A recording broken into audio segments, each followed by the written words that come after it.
Welcome back to Nintagious. It's been a while since I've filmed a Critrate episode. The previous ones were all recorded around the same time, and they were spaced out release-wise over, like, the following weeks. And then it's been a couple of weeks since the last one even aired, which was the Monster Hunter Rise one. I actually recorded this one... First of all, we're going to be covering the Marvel Cinematic Universe tonight.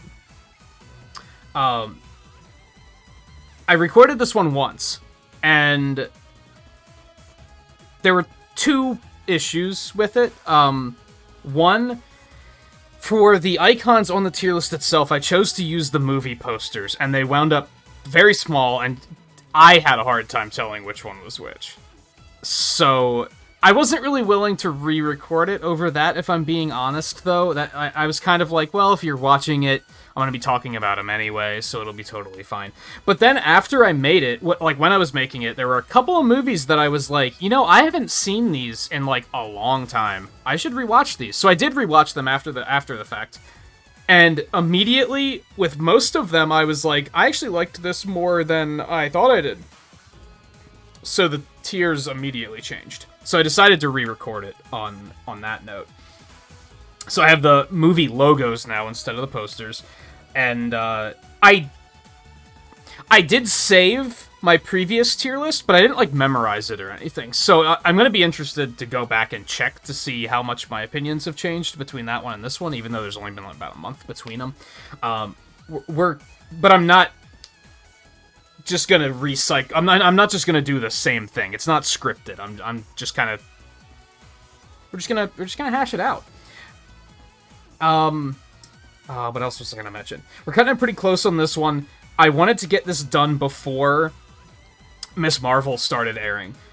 Because once that happens, and then Thor is gonna come out, and then we recently found out that I Am Groot is gonna start airing early August, I think. I don't know if that's a series, or if it's just, like, a one-off short. I'm not totally sure. And then She-Hulk is shortly after that. We're cutting it so close that, this is airing tomorrow night, which is also the day Miss Marvel's gonna start airing. So it's really kind of down to the wire. But I wanted to get it done before that, because then I basically won't... I'll feel like I won't be able to record it until She-Hulk's over at that point. And by then we might have another movie coming along. So I wanted to get it done sooner rather than later. As I said, this is Marvel Cinematic Universe. So I'm counting the movies, obviously, and the Disney Plus series so far. I'm not counting everything else. I'm not counting Agents of S.H.I.E.L.D. I'm not counting Agent Carter. I'm not counting the Inhumans. I'm not counting the Spider-Man movies, the Fantastic Four movies, the X-Men movies. There might be a couple of other things that I'm forgetting off the top of my head, but you get me. I'm limiting it. Oh, the Netflix series. I forgot about the Netflix series, which I actually haven't finished those. I should do that at some point. But we're narrowing it down, and this is probably one that we'll do, I don't know, once a year maybe, as more stuff is being added. I'm a pretty big fan of this stuff. I look forward to most of what they do. It's kind of funny because as a kid I was never really into comic book stuff very much, or the cartoons or anything like that. I've probably told the story on stream a million times, but what pulled me in is a friend of mine didn't have anyone to see Iron Man 2 with, so he kind of, sort of dragged me along, and I was like, yeah, that was pretty good. And then it just kind of went from there, and now I'm just kind of like, this is like 90% of the like visual entertainment that I follow. I guess games count as visual entertainment. You know what I mean. I don't really watch a whole lot of other stuff, but I do tend to keep up with this stuff. So yeah, I think we're just gonna try and get started here. I kind of want to try and make it shorter too, because I think the first time I recorded this, it was like an hour and 45 or something, which was pretty long. I'm not gonna rush it though. I'm just gonna, like I said, we're just gonna hash it out. So let's get started. So we're, of course, we're gonna do them in order, in release order. So we are, of course, starting with Iron Man. I'm now realizing that some of these might not look very good against a dark background, but it's better than the posters fared. So we're just gonna roll with it. You might be thinking that Marvel icon is really off center. That's because it's supposed to say Studios next to it. You just can't see it because it's black text.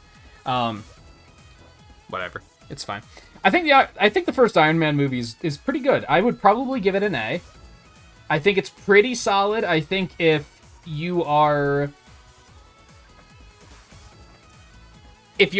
like talking to a friend about like, and they're not into the MCU at all, and you like, I think it's a good starting point for the movies. I think it's held up pretty well. It kind of stands on its own pretty well. So if that friend, you're gonna watch it with them, and then they're gonna be like, I liked it, but I don't particularly want to watch the other stuff, that's probably fine. It's not gonna feel like it's... Some of the movies are very... You gotta be ingrained already, or you're gonna feel like you're just missing a lot. And this obviously doesn't have that, because they didn't know it was gonna grow into be as big of a thing as it is. I'd probably give it a solid A. That's one of the movies that if I was just looking for something to have on in the background, it would be one I would turn to. I'd be like, yeah, let's pop that on. The first one that I know is different is gonna be The Incredible Hulk. This is one that, like, I don't know how many times I've seen it, but I haven't watched it a whole lot. And part of that's because it's not on Disney Plus. And I found the means to rewatch it after I recorded this the first time, and I think I gave it like a C the first time. I'm gonna give it a B now. I actually liked it quite a bit. I think it's good and fun. I really don't like... And yeah, it's gonna come down to this in some cases. I don't like Liv Tyler. I don't really care for her. I don't like dislike her, but I feel like that actually brings the movie down a notch, because she's a main character. You're supposed to feel connected to her and her problems in some way, and I just don't feel it. There's no depth to her performance. And I think the whole time I kept thinking, this is good, except I can't stand when she's on screen. So I think that's like a definite notch against it, but it was still a good time. I'm also looking at this immediately, and I'm wondering if I think this is... I'm trying to remember how I did it the first time, but I don't remember. Well, I don't want to remember too much of it. I'm pretty sure I gave it a C, and now I'm questioning, did I actually give Iron Man a B? I don't think I did. I think I gave it an A. We'll see where this goes, though. I might shift things around if I decide that the top tiers are too bloated or something like that. Iron Man 2 is tricky because, like, I enjoy it. There's a lot in there to like. I don't know if there is a disagreement among fans here. I like Don Cheadle in the role a lot more than Terrence Howard. Was that the first actor's name for War Machine? Rhodes. So that helps. It introduces Black Widow, which is really cool. The villains are kind of whatever. I think I would also give it a B. Like, it's an enjoyable ride. If I put it on, I'm not going to be bored or anything like that. But, it's not one of the first ones I go to for, like, oh yeah, I just kind of want a movie on right now. I think I would give it a B. Yeah, I think that's fair. Thor. I often will defend Thor. I think a lot of people consider it to be, like, the worst Marvel movie by a long shot. And I do think it is very flawed. But there is something about it that I think Thor's character is a very amusing... I don't know if there's, like, a trope name for this. There probably is. But he's a very amusing character to take out of his element and stick him into another environment. And I think that makes the movie enjoyable to me, is seeing how he just reacts to things in our world. I think I would still give it a D. It's not great. It's very skippable. It's kind of boring. And especially going back, it's kind of amazing because now you look at, like, say, Thor Ragnarok, and we know that, like, Chris Hemsworth has a lot of personality, and we know that Tom Hiddleston has a lot of personality. And in Thor, they don't. In the first movie, they don't. Everything's very bland. I do think they have that element of, like, oh, haha, he doesn't know that you don't throw the coffee mug on the floor to say that you'd like another one. Like, you still have that humor, but the characters themselves aren't being funny. You know what I mean? I still think it's a very flawed movie. I wouldn't give it an F. Spoiler alert, I don't think I'm going to give any of these movies an F, because I don't think there's any of them that I'd like less than Thor. But ultimately, and this is probably going to be a hot take, I would still watch Thor before most DC projects. So I still consider it watchable, but it's probably going to be my last choice. If I'm just like, I want to put a movie on, like, by myself, I want to watch a movie with someone else, and we're like, hey, let's watch a Marvel movie, Thor's probably going to be one of the last ones I pick out. If not the last one I pick out. On the other hand, Captain America, the First Avenger, I think this is another very solid one. I think I'd probably also give that an A. I think it stands on its own very well. I remember talking the first time I recorded this about... There's something about movies set in the 1940s that I like. And I don't know what it is. I don't want to call it like a comfort zone kind of thing, because that's not accurate. But I tend to enjoy movies set in that period. And I think there's a lot to like about it. Again, a lot of these movies have a similar issue where the villains are kind of bleh. And I think that is the same thing with the first Avenger. I think Hugo Weaving as the Red Skull was great, but he didn't get to, like, do anything. You know what I mean? He was just kind of there. He was a Bond villain where he did more monologuing than anything. And since it was Hugo Weaving, it was cool, but it was also, like, you wish you could see more, right? Yeah, I'm already looking and thinking, like, should I actually be giving these Bs? But we'll see where this goes. We'll see where this goes. Avengers, it's another A. I think it's a solid movie. It's held up well. It's another good one that if you're sitting down with someone who's never watched any of these movies, you could probably just start with the Avengers. I think it introduces the characters in a way where you don't really have to have seen the prior 5 movies to be able to comprehend it. It kind of introduces them all on their own and kind of gives you, like, a short version to help you understand, like, oh, what does this guy do? Excuse me, I was thirsty already. That's phase 1. If you don't know a lot about Marvel stuff, we are currently in phase 4. As you can see, phase 1 had 6 movies. I think phase 2 was also 6 movies. Phase 3 was like 14 or something like that. Phase 4, I think, is also up to 14, and it's not done yet, which is kind of crazy. But that's also because we're also getting all these Disney Plus series. I also forgot to point this out, but you probably gathered this from my saying I wanted to get this done before Ms. Marvel starts to air. Once we get into phase 4 especially, there will be spoilers. I'm probably not gonna, I'm not gonna give,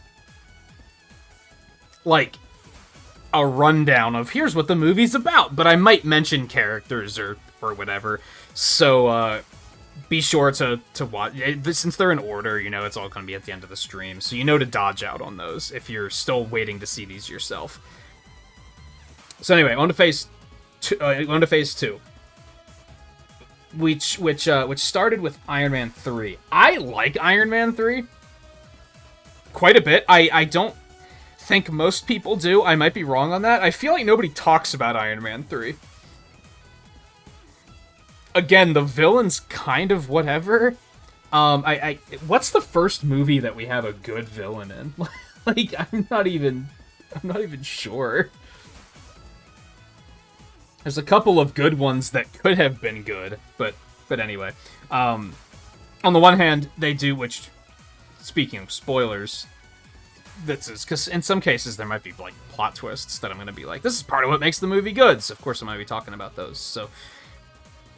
just duck out if I say the magic words of a movie title that you haven't that you want to watch yourself still. I'm not going to blame anybody for that. I would actually prefer to keep those experiences intact for you.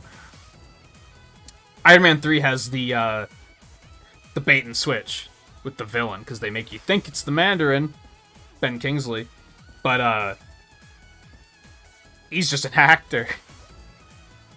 He's just an actor playing the part to be a scapegoat, and you don't really see it coming. He's really funny in that role. So I like that element of it. I also like that it takes Tony and says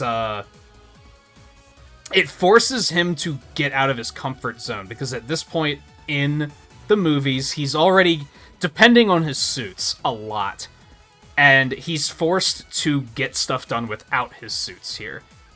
And he's also dealing with anxiety, and I feel like that deserves a little bit of credit, because I feel like they handled it pretty well. He's basically, is it anxiety? It's more of like an existential crisis, I guess, maybe?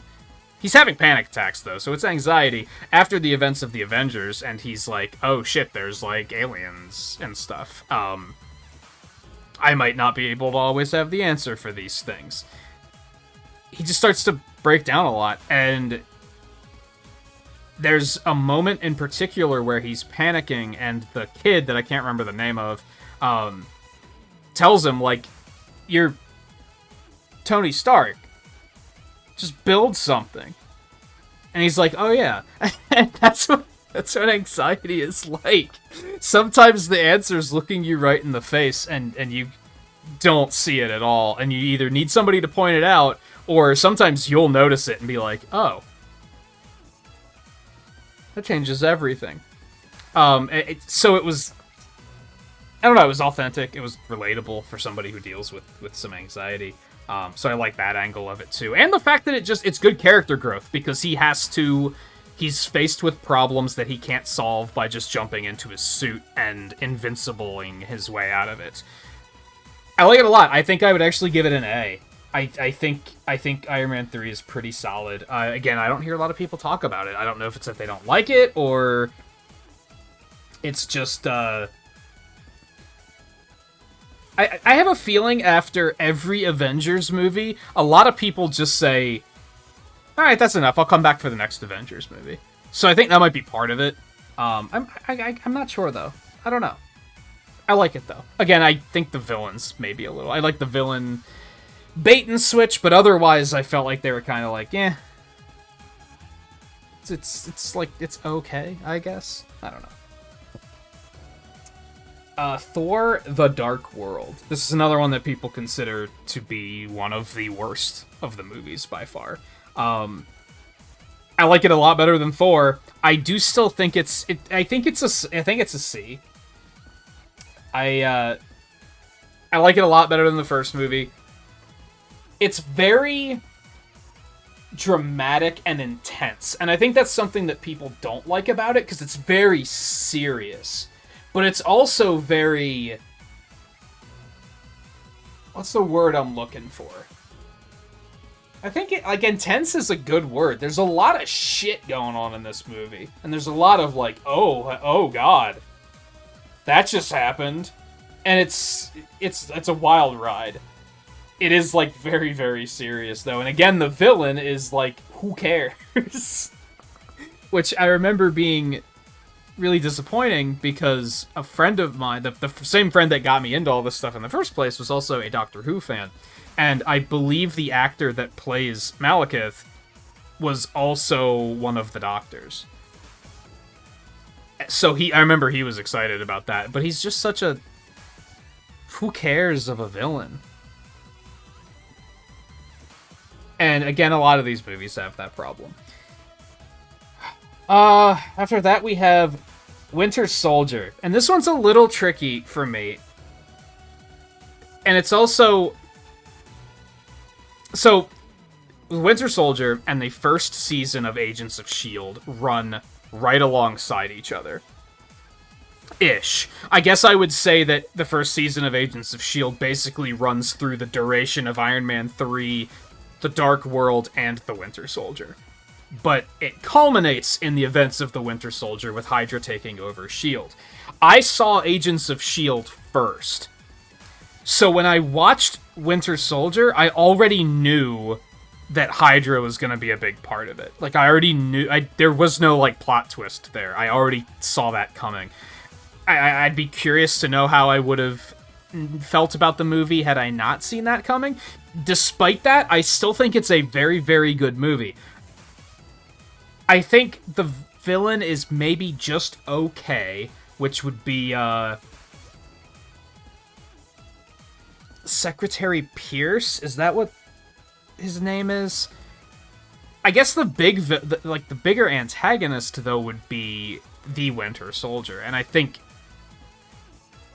he works pretty well in that particular movie. I think that's one of those movies that I could probably just watch again and again and again. I think there's a lot to like about it. There's not much I can think of that I don't like about it.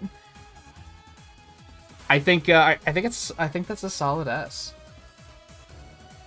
I think that's a solid S. It has good action, it has good humor, it has good drama. Yeah, I think that's a solid S.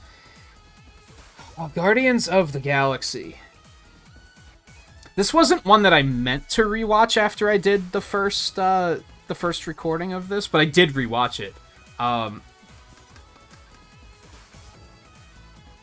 Again, the villain sucks. But when I say that, I mean the villain's awesome, he just doesn't get to do anything.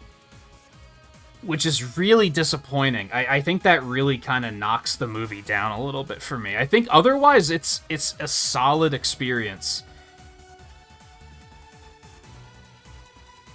But the villain is so bad. Like, I've been criticizing so many of the villains, but all of them get to do more than Ronan gets to do. Ronan doesn't get to do anything. He's just there to be threatening, and then he dies.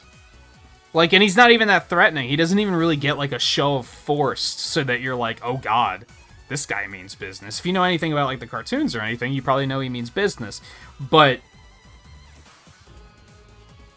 I think it's a bigger complaint with this movie than it is for most of the other movies for me. With the other ones, like, Malekith is similar in that he doesn't get to really do anything, but he also doesn't feel as threatening, so it's almost not as disappointing. Does that make sense? You might be thinking, well, it sounds like they wasted the potential of Ronan more, which would make it worse than Malekith? Or therefore that Malekith would have been a better villain, but Malekith was just bleh. I might actually give this a B, I think. I think I'm gonna give Guardians a B. Mostly just for that reason. I think all the other characters are great. Well, in that context, I think in the first movie, I think Quilla's great. I don't really like Yondu that much in the first movie. Second movie, I like him more. I think Gamora's fantastic. I think Drax is pretty good in the first movie. I think Rocket and Groot are pretty good in the first movie. I Are there any other, like, major characters? Nebula's kind of bland at that point, I think. It's mostly just creating her as a character and saying she's in there. Again, I think she gets better later.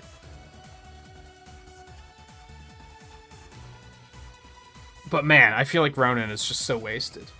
And the final fight isn't even a final fight. So, yeah, I think I'm gonna go with a B for that. After that, we have, again, black text. Oops, you can't really see it on the black background, but we have Age of Ultron after that. This one is another disappointing one for me, because at this point I was getting kind of familiar with these characters. I was watching a lot of the cartoons, mostly being Earth's Mightiest Heroes at the time. And they did a whole Ultron arc in that cartoon, and it was really good. I really liked it. So I was really looking forward to Ultron in the movies. And overall, I would say this movie's pretty good. Above pretty good. I think it's actually a quite good movie. However, the final act, the showdown in Sokovia, is awful. It's a mess. Everything is stepping all over each other. It's painful to watch, to be completely honest. I think the rest of the movie is incredible. Even. I think all of the characters are great. I think the whole concept of, like, the Ultron initiative. Did they even call it the Ultron Initiative? I don't remember. Like the gray area, moral area that they struggle with there. I think that's all interesting. I think Ultron himself is incredible. We get to see the Scarlet Witch come into play, which is, like, still a very active player moving this far forward. They do also kill Quicksilver, which is bullshit. They kind of only kill him just I firmly believe that they decided he needed to die just because they wanted to prove that they weren't afraid to kill characters. Because it feels like a real meaningless death. It feels like the death doesn't make sense. It feels like it's doing it just because we have to have one of them die, but we don't want the other characters to die. I don't know if I believe that they already had Scarlet Witch's stuff so planned so far in advance that they were like, this has to happen for her character. I don't think that was a thing. Maybe it was, but I kind of doubt it. I think I have to give Ultron a B. I think there's a lot to like about it. I think it's like 80% an excellent movie, but that last 20% is just, ugh. It falls apart. It just all falls apart.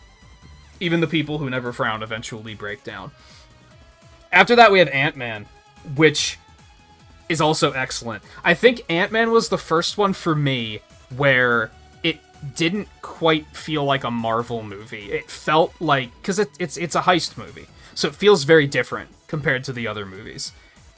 And I think it makes it a lot of fun. I think Scott himself is fun. I think Hank is fun. I think Hope is fun. I think Luis is fun, and all of their other buddies that I can't immediately remember the name of. It again falls victim to having an ass villain, which is really unfortunate. I think if it had a stronger villain, or a stronger antagonist, let's put it that way. What's the difference? Let's not get into the semantics of that right now, but I think there is a difference. I was actually thinking about that with one of the other movies, where I was like, I guess, like, with Iron Man 3, I guess is a good example, where it's like him overcoming his anxiety is part of is an antagonist as well, right? I guess Winter Soldier is another one, which is like Bucky's an antagonist, but he's not a villain. You know what I mean? Does that make sense? I also forgot to point out, again with Winter Soldier, I was already starting to get into the cartoons and stuff at that point, so I knew who Bucky was. So I wouldn't say I had it spoiled, because I had it naturally revealed to me through other means. But I already knew that was a thing, so I didn't have the shock of, oh my god, it's his buddy. Okay, I just wanted to make sure music was restarting properly. Anyway, going back to Ant-Man, I think I'd probably also give Ant-Man a B. I think I don't know. Maybe an A. Because I think the biggest issue I have with it is the villain. And a lot of the ones in A are like... I'm kind of looking at it as the S tiers are like, I don't have anything wrong with these movies. The A tiers are, there's like one major flaw with them, and the B is like, there's multiple things that I don't really like.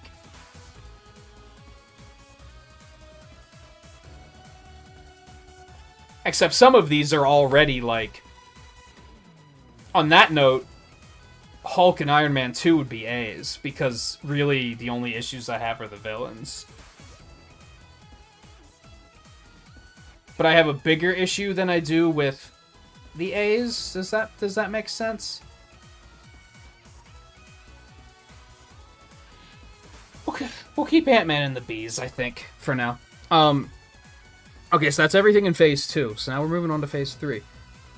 Oh, we're just gonna jump straight into it. Civil War? That's a fucking A rank. Or an S rank, rather. Civil War is an excellent movie. I think that was the first one that I was really like, man, this is good. Where I was like, this is just... Saying it's life-altering is maybe an exaggeration, but it's it's super good. I think it does... It's Age of Ultron, but better, because they don't fuck up the finale. I think Age of Ultron would have almost made a better Iron Man movie. And then they could have had the massive team-up in, like, the middle of the movie, and then the finale could have been, like, Iron Man, Vision, and Ultron. Like, showdown. Have it be more focused. That's basically what Civil War did. They decided we're going to have the big, like, team fight in the middle of the movie, and then we're going to focus it back into the, like, main characters for the finale. And I think it works really well in that regard. I think that middle big team fight is probably still one of the best action sequences they've done. It's just really good. I think, again, it's similar to Winter Soldier. It has that, like, it has the drama, it has the action, it has the comedy. It's all balanced very well. And perhaps the thing I like about it most, which is amusing because the first time I watched it, I didn't care for this. I didn't like the villain the first time I watched this movie. And that was due to my preconceived notions from watching the cartoons. I expected a different character. And the Zemo we got in Civil War was very different from the Baron Zemo that I had seen in the cartoons at this point. So I found his motives confusing the first time, because I thought he was Hydra for some reason. I just assumed he was Hydra to the point where I didn't quite pick up what the hell was actually going on in the movie. I think it was the second time I watched it where, well, back up. With the first time I watched it, it felt like everything he was doing was random. And just so happened to put them at odds with each other. I didn't realize until the second time I watched it that he is deliberately manipulating them. And he's doing a very good job of it. All of his moves are very, very intricately planned. So I think, and that would be another that's like, is he the villain? I guess he'd be the villain, whereas Stark is kind of an antagonist. I guess that kind of makes sense. It has another thing I really like is that moral gray area, because they put these two at odds with, like, the Sokovia Accords, and you're really kind of like, they both have good points, you know? It's not black and white. It's not one side's right, one side's wrong. They both have good points, and I think that makes it for a very compelling storyline, I guess? Because it's very... You sympathize with both sides, which I think just makes it more engaging. We'll get to more of that later. Alright, Doctor Strange was after this. This is another one of the movies that I rewatched, not because I wanted, well, I did want to, but not because I felt like I had to research it. It's just because I kind of wanted to watch it. I like Doctor Strange a lot. Again, we're going to cut to the chase here. The villain is shit. That's the big issue with the movie. I think...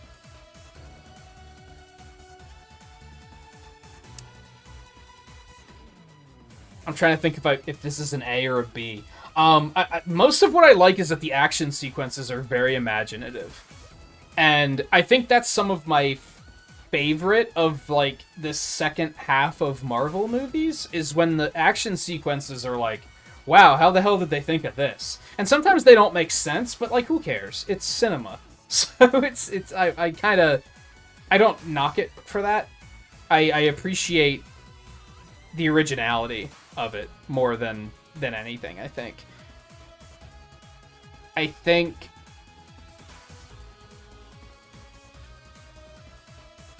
Again, the villain is just shit. I feel like in a lot of the origin movies, they just don't have good villains. And oftentimes it's because they're setting up a greater antagonist for later. Which they may be doing here. I don't know if, like, maybe Dormammu's gonna come back and be a thing eventually. I do think that final act with, you know, Dormammu have come to bargain is just, it has me in stitches every fucking time. It's so funny. And it's not, like, intentionally funny, but it's just such a funny, concept. It just gets me every time. I'm trying to think of, like, what else don't I like about the movie? It's mostly the villains. And I guess, like, Strange doesn't get to do a whole lot either. It's either an A or a B. I'm thinking it might be a B.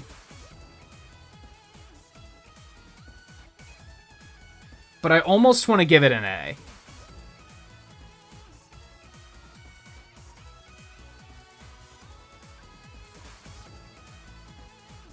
No, I think B feels right.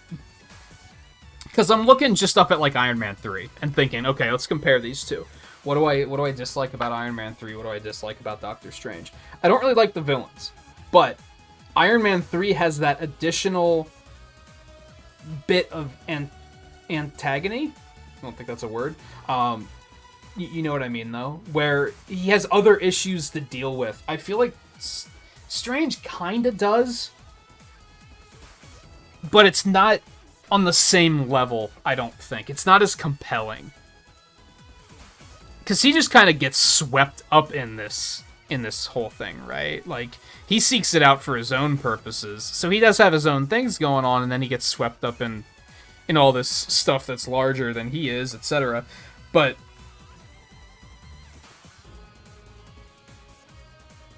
I don't know. I don't really know how to put this one into words, but I think B feels right.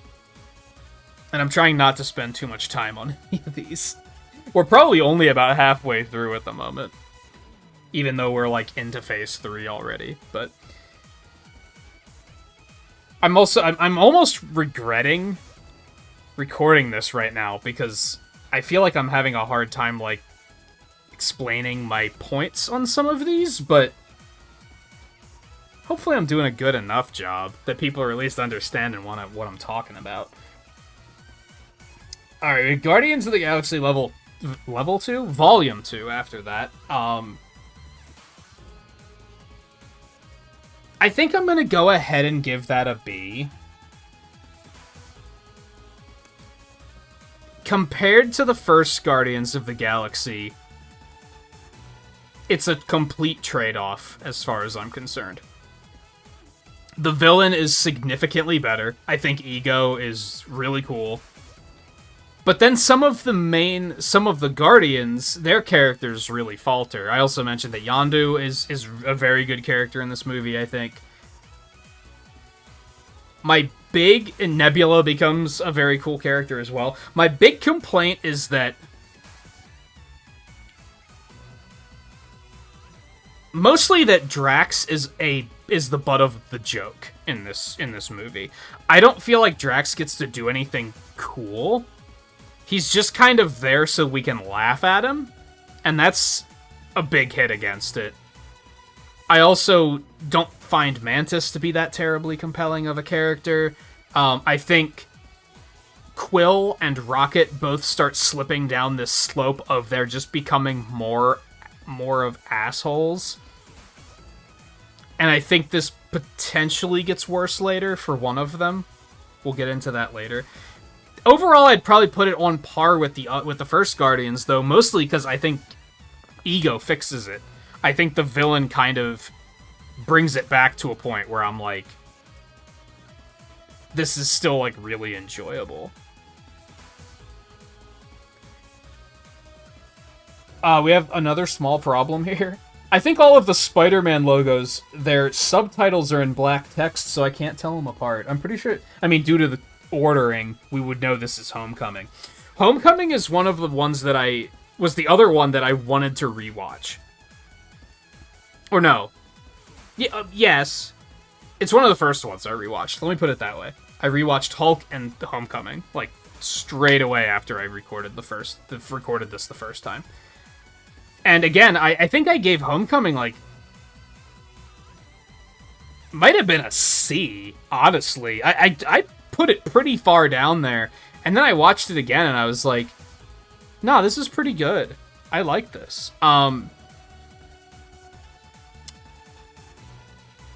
Really like the villain. I think Vulture's really cool.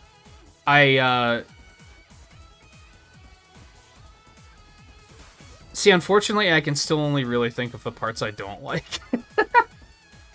I think some of the quote-unquote friends are annoying. I think Flash is just completely unlikable, and I hate him. I mean, that's maybe kind of the point, but I don't know. I don't like this version of Flash compared to what, like, a traditional Flash would be. Ned's okay, I guess. One of my bigger... I think the two big things I criticized the movie for were the friends or the classmates, let's put them that way. And I dislike the fact that they went out of their way to make it that Peter, like, doesn't have a spider sense yet. He does a lot of really stupid shit that the spider sense should have clued him in on. And I think their logic was, oh, it's not fully developed yet because he's still kind of young, which would make sense, but they show him using it in Civil War. So the continuity kind of sucks there. Those are basically the two things I dislike about it. But I think after watching it again, I was like, first of all, the friends in particular didn't bother me enough. Like, they didn't stand out to me, as I was like, they're not in enough of the movie, let's put it that way. I'm curious what I gave it before. I think I'm going to give it a B now, though.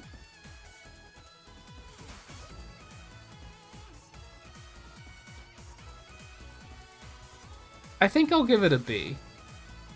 I'm thinking that the A and B tiers are going to be a little bloated, but what can you do, I guess? Thor Ragnarok. Was that really right after Homecoming? Was Homecoming between Guardians and Thor? That doesn't sound right. I guess it was, though. Ragnarok's good. What do you want me to say? I'm honestly not going to give it an S, I don't think. I'm probably going to give it an A. I think... Again, I feel like the villain could have been better. It's another case of, like, say, Ronin, where I like the actress, I like how she handled the villain, but it was, like, too easy. Does that make sense? Sometimes the villains are just too easily dispatched. Otherwise, something I don't really like about the movie is, like, it's completely different from Thor and Dark World. Because it's lighthearted and fun and colorful, and that's awesome, but you find out later, and I think Infinity War, that, like, some of the shit he went through is pretty traumatic. And Thor Ragnarok kind of treats everything as just being, like, all smiles and fun. You know what I mean? And in hindsight, that kind of bothers me. So I think that would stop it from being an S rank for me. But I do think it's still an A. I do think it's solid. It's very rewatchable. I don't have major issues with it. But enough to keep it out of the S tier, I think. And now we're going to get into the controversial movies. Both for the same reason, except one is considered incredible and the other one is considered terrible. Weird how that works out.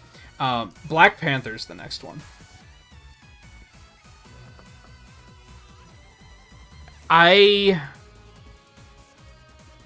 Let's cut to the chase. We're gonna say B. I don't think this movie is that good. I think it's supremely overrated. I think people treat it like it's one of the best Marvel movies ever made, and I disagree. I don't really like the villain that much. I was watching the making of Moon Knight, and they were talking about how their villain has he has that gray moral area where he's kind of like, yeah, he has some good points, and he's kind of like Thanos and Killmonger. And I was like, Killmonger had good points? That guy just kind of wanted to see the world burn. Like, what good points? He just kind of wanted to fuck everything up. He was kind of an asshole. I don't really know what they meant by that, but I don't really like the villain. I feel like as far as the greater MCU goes, I feel like this movie's completely skippable because they don't introduce anything that means anything to the rest of the universe. Does that make sense? They're not, like, setting up where one of the stones is or something like that. They're just developing those characters, which is good because I think that's the best part of the movie. I think the characters are very good. I think T'Challa's very good. May he rest in peace. I think his sister, Shuri, is very good. I think Okoye is very good. I think, the ex-girlfriend that I can't remember the name of she was okay. I didn't like her as much as the other ones. I think, the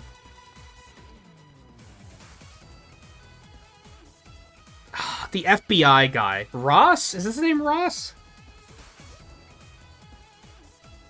That seems wrong because when I hear of Ross, I think of, you know, the Hulk villain antagonist. I think he's great. Claw was incredible. I'm still upset that they killed him. It's a fine movie. Like, I can watch it again and I'll be like, yeah, this is fine. Like, it's not like I'm bored. I don't hate it. I don't think it's anywhere near as good as people hype it up to be. And unfortunately, this is controversial because a lot of the times if you say that on social media, people just say, oh, it's because they're black, isn't it? It's like, no, that has nothing to do with it. Absolutely nothing to do with it. And it's very similar to another movie coming up, but we'll get there in a second. And most of you probably already know what I'm talking about here. Before we get to that, we have Infinity War. That's another S rank. I think Infinity War might actually be, like, one of the... It might be the best Marvel movie, in my eyes. It feels...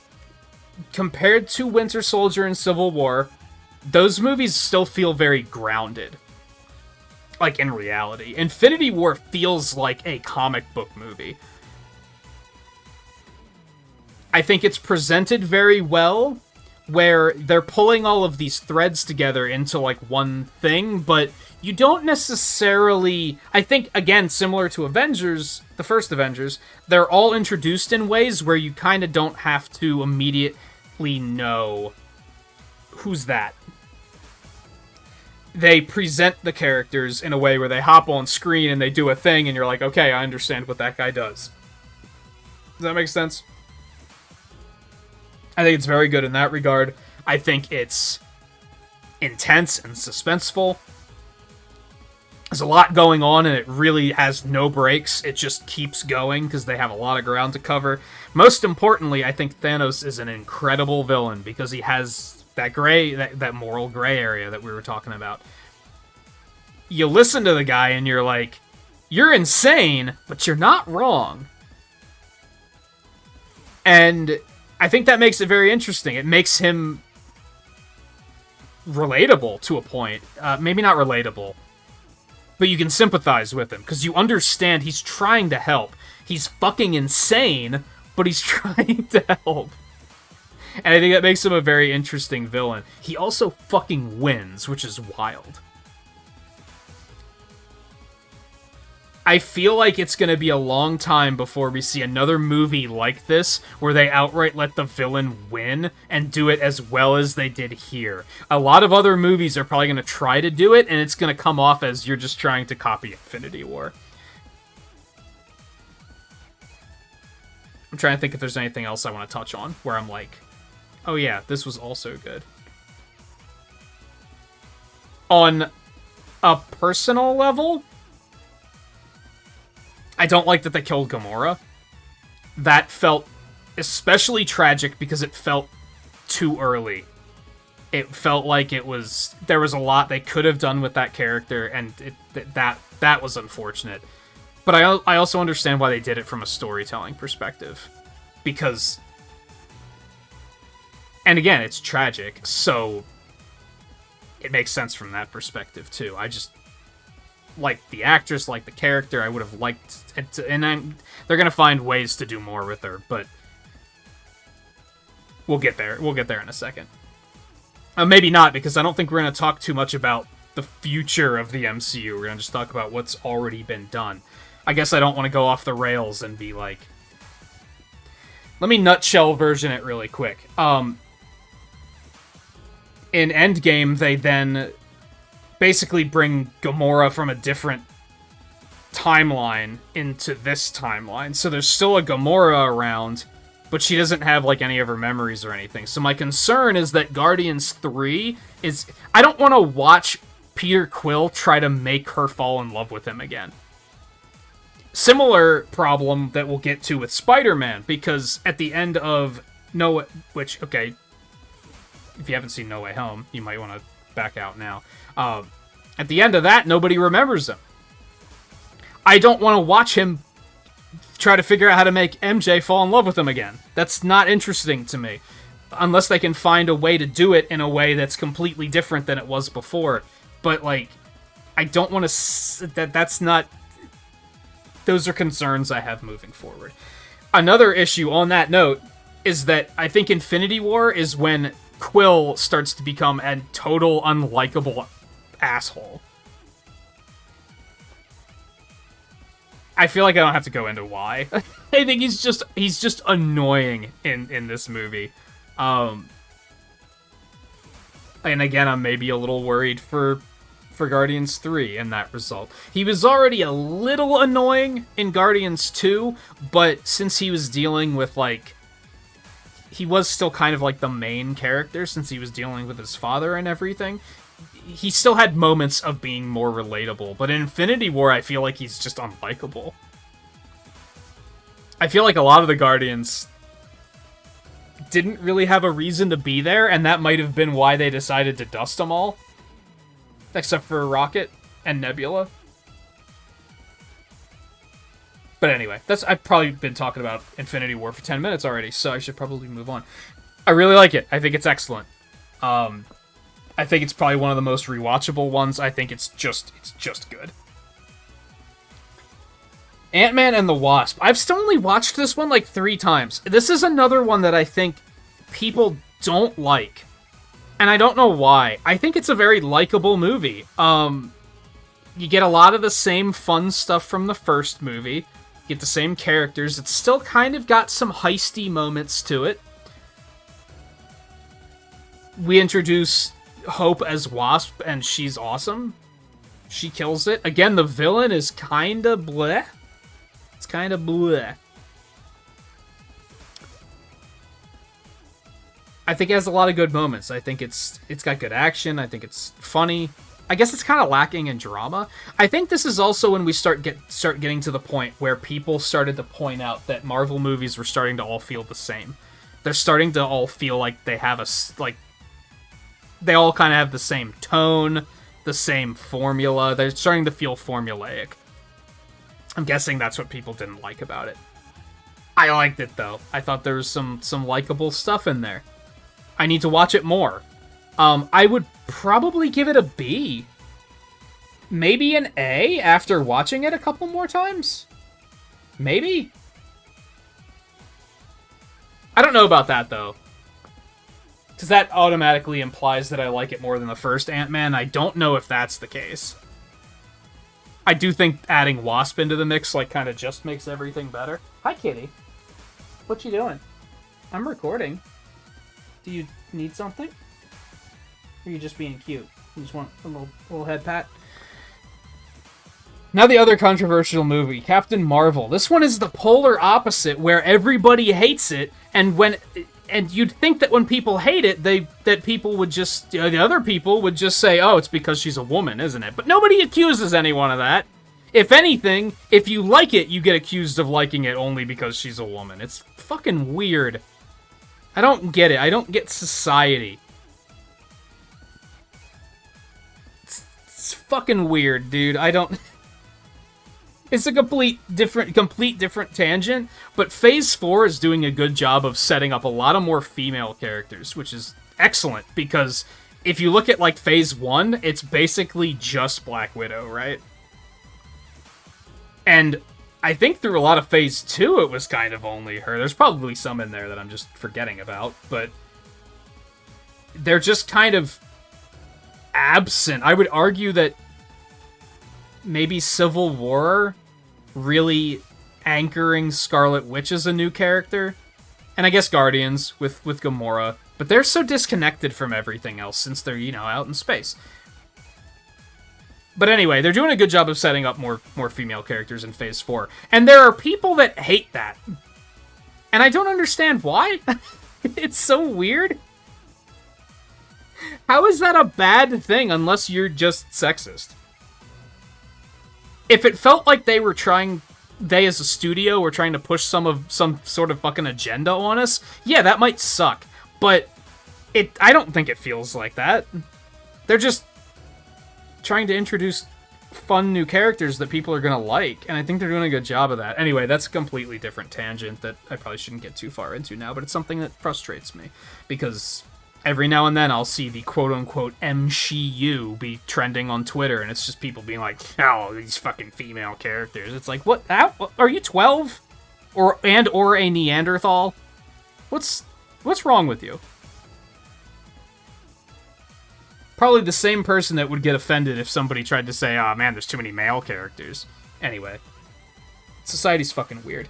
I'd probably give Captain Marvel a B.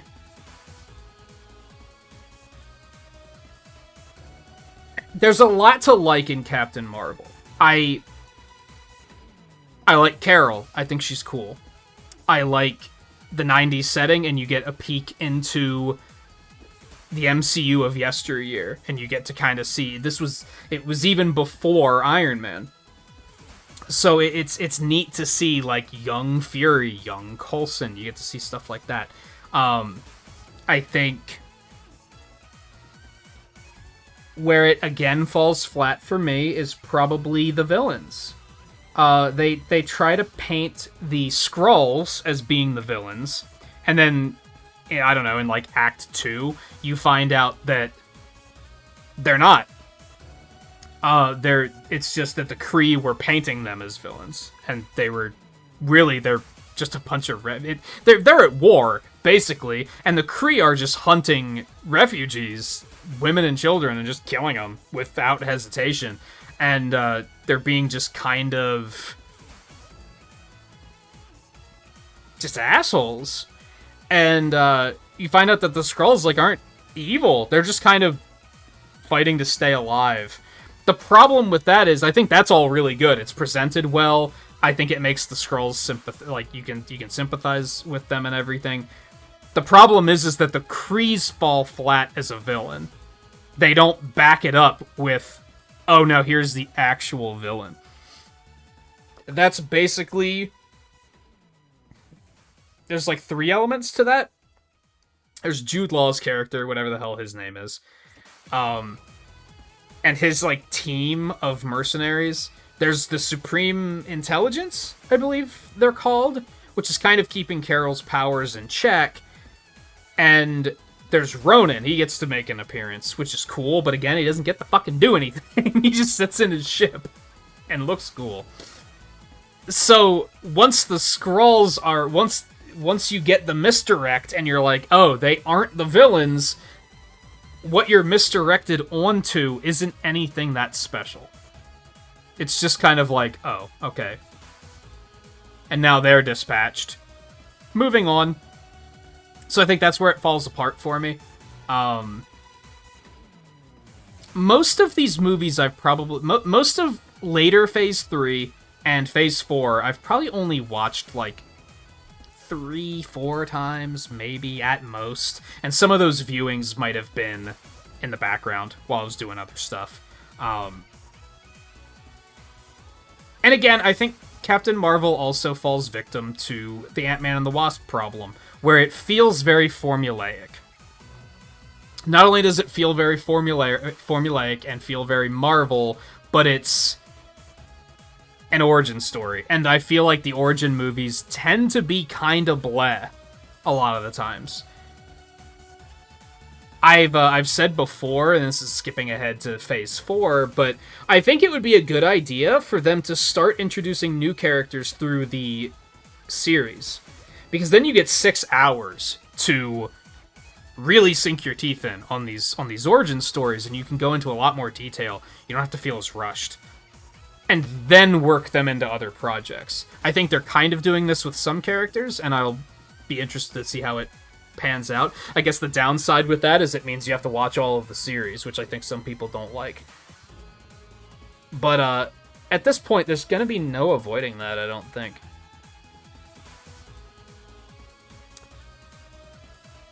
Okay. Moving right along.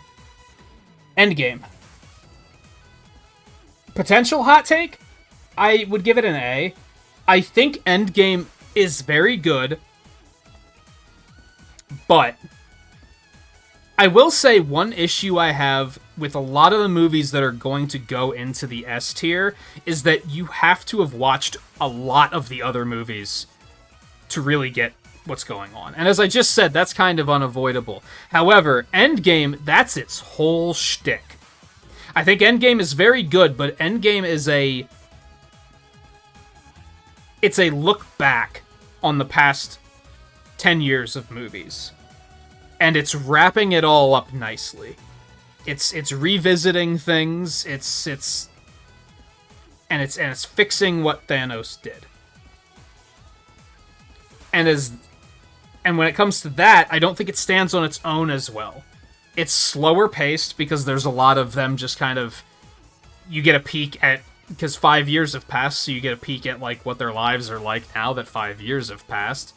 And they've just accepted their defeat.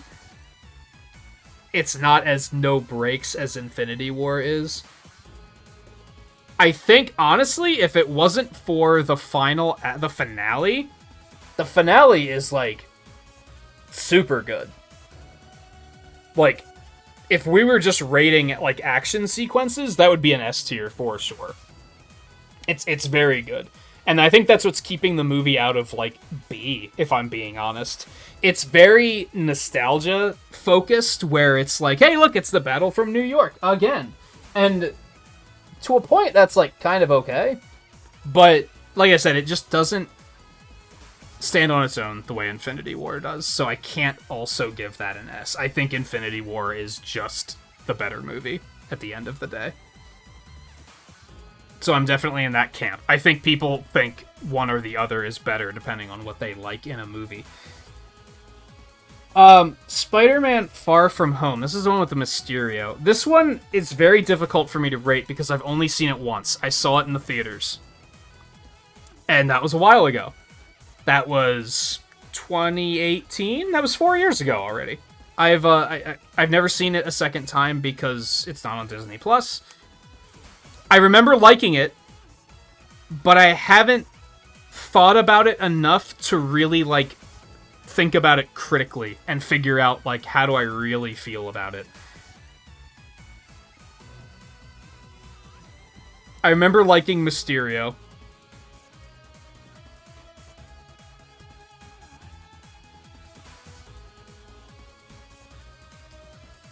I think I'm going to err on the side of caution and give it a B. I don't think I'm comfortable giving it higher than that. And again, because I've only seen it the once. So I thought about renting it just for this, just so I could watch it again and be like, how do I feel about this movie? Like I said, I remember liking it. I don't remember there being anything about it that I disliked. But it's been so long that it's very difficult for me to rate that one. So take that one with a big ol' asterisk, because it's been a while. Only seen it the once, so I just can't. I can't go into that one as much as I would like to. And that's the end of Phase 3. I'm gonna get another drink really quick. Okay. Phase 4. This is when the Disney Plus series start. More or less, I think Far From Home was 2018. And then they decided to take a year off. And then, or maybe it was 2019? That makes a little bit more sense, perhaps. Yeah, because Infinity War is 2018. So Endgame would have been 2019. Far From Home would have been 2019. Okay, so they were going to take a year off from releasing any movies now that the Infinity Saga was complete. And then COVID hit, and that kind of complicated everything. So a lot of the movies got pushed real far back, and as a result, some of the series started coming out before we got any more movies. So now we're in series territory. And the first of those was Wanda Vision. That is a fucking S rank. If you haven't watched Wanda Vision, you should fucking watch Wanda Vision. It's super good. It's super imaginative. It's clever. It's funny. It's dramatic. It doesn't have a lot of action in it. I guess I'll say that. But it's excellent. It's so unlike anything else that we've seen in the MCU. This is when things really start to... There's a divide. The series and the movies now are either unlike anything we've seen in the MCU, or they're just another MCU production. And WandaVision is definitely the former. It's super good. I haven't rewatched any of the series yet, but if I were going to rewatch any of them, it would be this one. It was very, very good. I remember being on the edge of my seat every week waiting for the new episode. It was just fantastic. Elizabeth Olsen and Paul Bettany are both incredible in it. Catherine Hahn is incredible in it. I don't remember a lot of the other actors' names. They introduce Monica Rambeau, the little girl from Captain Marvel. She's all grown up now. She's working with Sword. Darcy comes back from the first two Thor movies, and she's in it for a bit. Agent Wu from Ant-Man and the Wasp comes back. They're all incredible. The collection of characters is just really great. And they even bring in Evan Peters as Quicksilver briefly, just to kind of screw with you. It's just, if I had a camera on, I'm making a chef's kiss motion right now. It's just all good. It's just all fantastic. I can't think of any way else to put it. Oh, well, okay, there's also worth pointing out that, like, I love, and this goes with the clever and imaginative side of things, I love how it starts as, like, a black and white, like, 50s sitcom, and then each episode moves ahead, like, a generation. Maybe not a generation, but up until, like, the final episode is then, like, a present-day TV show. And just some of the fun they have with that is just... It's just really sharp and clever. I highly recommend it. I feel like you could probably... I don't know if I would say that you could watch it without watching anything else, but I would recommend it, is my point.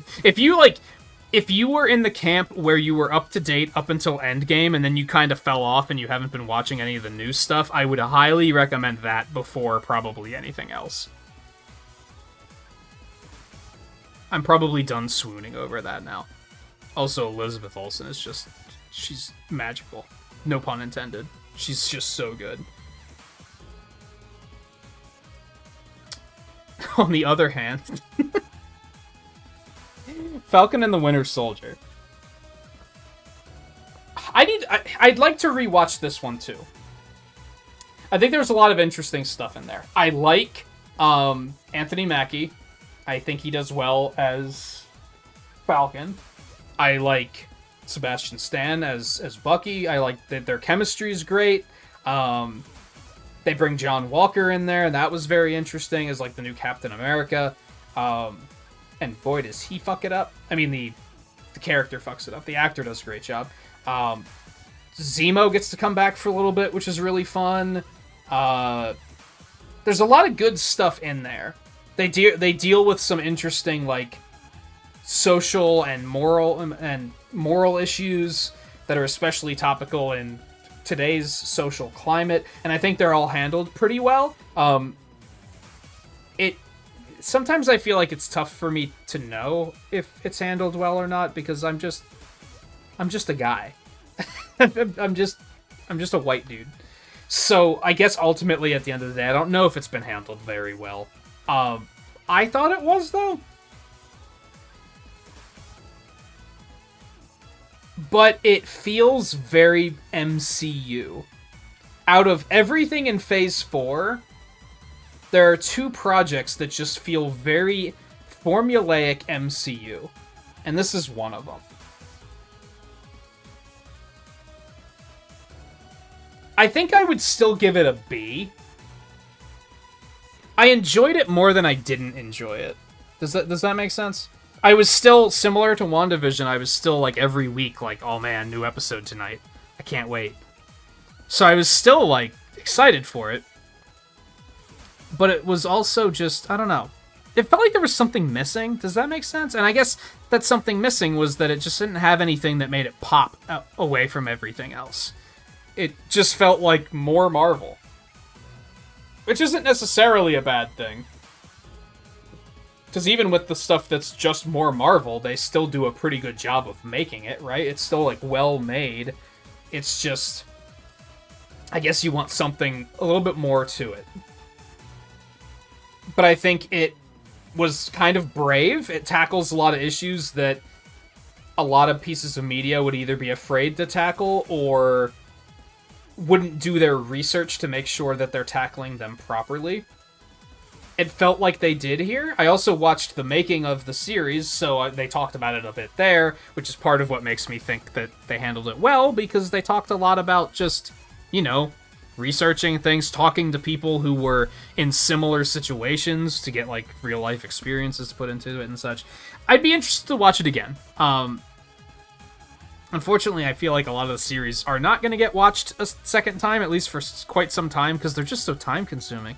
They're basically 6 hours each. You could still do it in a night, but, you know, it's just a lot to say I'm not going to play any video games, and I'm probably not going to work on any art stuff because I want to focus in on watching it. It's just, it's tough to do. Furthermore, after that was Loki. Loki had some very imaginative moments. I haven't really talked about it yet, but I don't really like Loki as a character. Tom Hiddleston manages to make him a little bit more compelling for me, for sure. But I don't know. I don't like the sly trickster guy. Now, he does kind of break out of that shell a little bit within this show. There is some interesting stuff there. And the final episode is where they introduce the He Who Remains, is that what they call him? Is that right? And they set up for Kang the Conqueror being a villain moving forward, and I thought the final episode, despite being them just sitting in a room talking for basically the entire episode, I thought it was super interesting because I think Kang is cool, and I'm looking forward to seeing that in action. Despite that, I honestly didn't care for Sylvie that much as a character.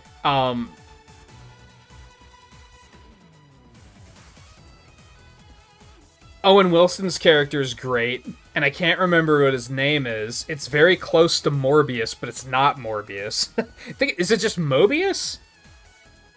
That doesn't sound right. He does a great job, though. The lady in charge of the TVA does a great job. Like, it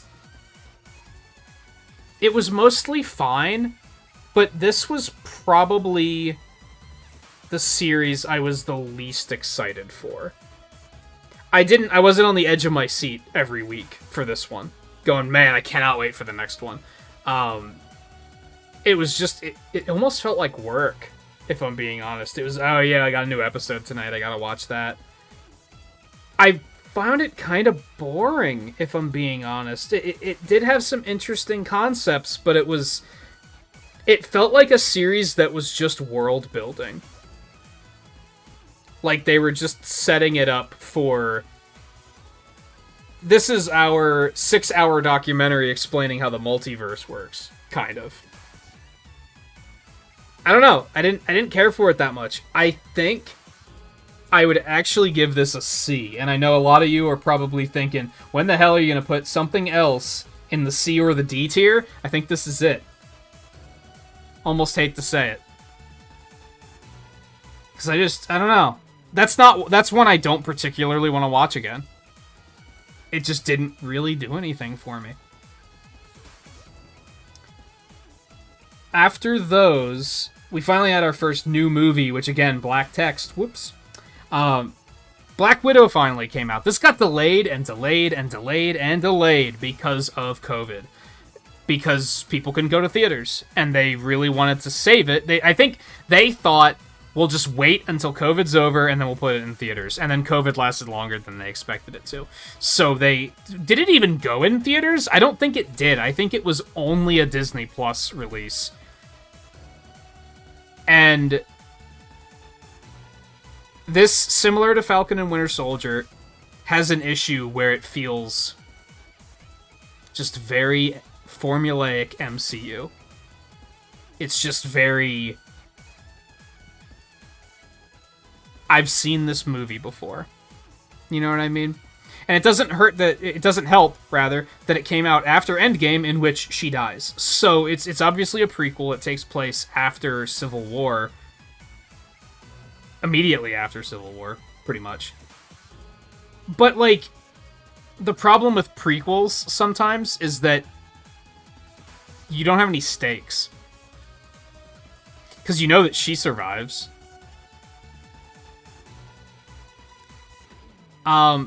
This was another one that I rewatched the other night. And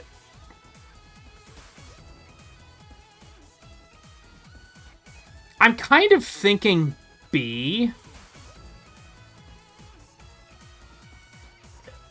It's, I don't know, again, it has a problem with, like, the villain isn't super interesting.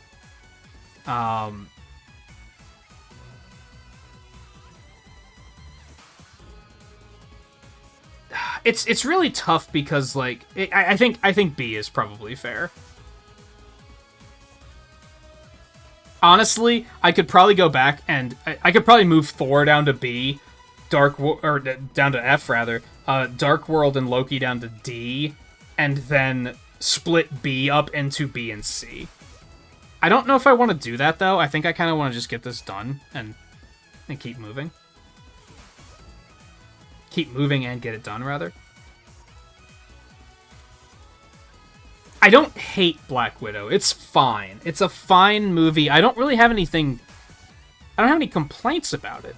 If anything, my complaints would be Yeah, the villains are kind of not great, and there's a couple of characters that you don't get to see enough of. Yelena is excellent. The Red Guardian doesn't get to do enough. I feel like he was pretty cool, but you just don't get to see him do anything. He's just kind of there.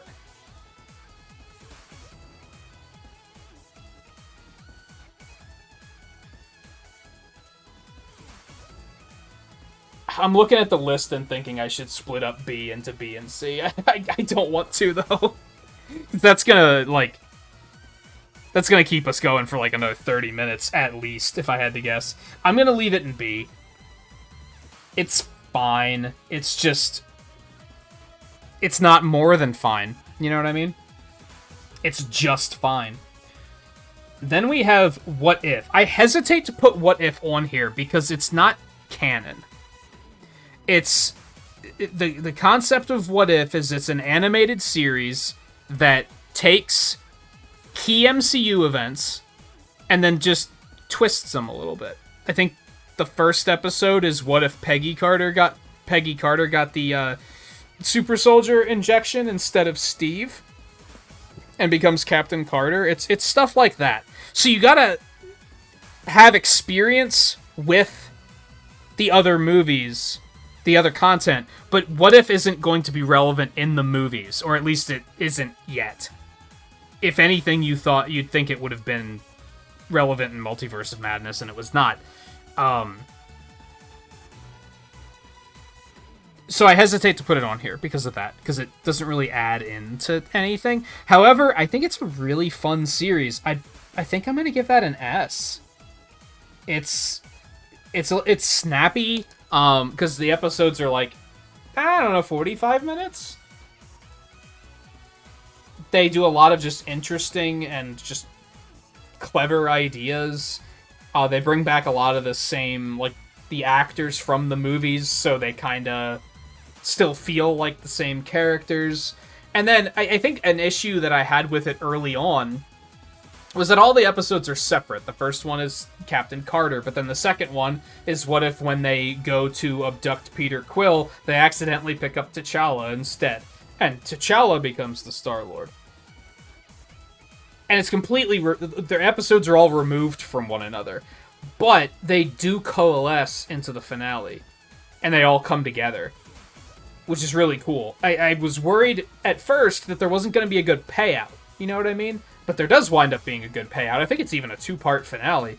So, it was a good watch. I liked it a lot. I would also recommend this, if you were keeping up with Marvel stuff up through Endgame and then you just quit cold turkey and said, I'm done. But every now and then have a thought of maybe I should check out another one of these movies. I would probably recommend that one. It's a lot of fun. They're already working on season 2 as well. Chungchi and the Legend of the Ten Rings. I just rewatched this one as well. I actually just finished this tonight before I started recording.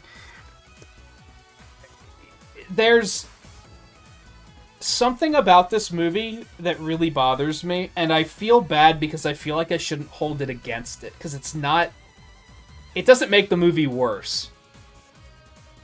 But you can tell that this movie, due to COVID, was shot on a soundstage.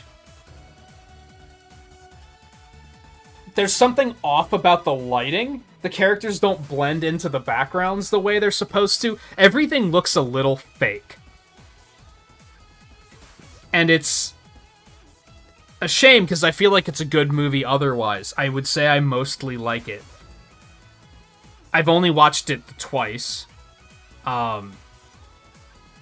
It feels very different from other MCU movies. It has that going for it. I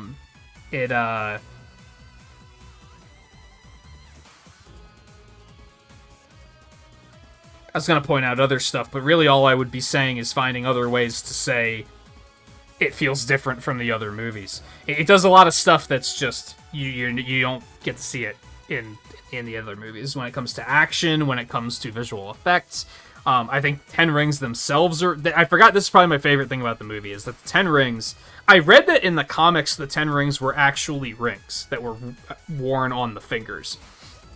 In this, they make them more like bracelets, and they have like 5 on each forearm. And the tool set that they're given with these rings is very video gamey. I really like it. They can kind of launch them out and like create like a whip of energy between them to like use it as for attacks.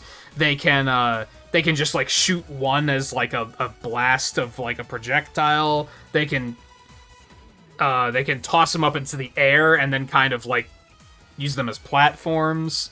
They can even toss them up into the air and jump up and like hang from them. I feel like they could make a video game about this character with those rings, and it would be really cool. I'd actually like to see them put him in Avengers, I think. I think that would be a pretty cool idea. That's probably my favorite thing about the movie. Aside from that, I feel like the villain is pretty good. I still have a hard time judging this one just because I've only seen it like twice.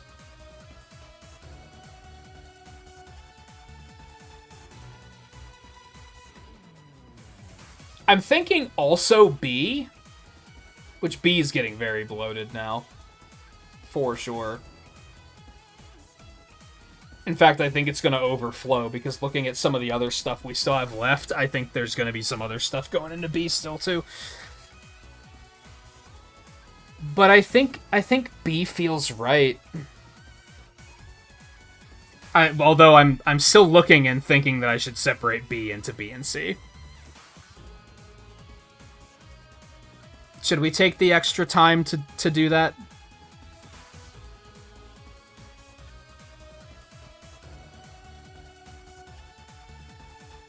I really don't want to, because I'm just afraid I'm gonna get too caught up in the debate of like, okay, where's this one go?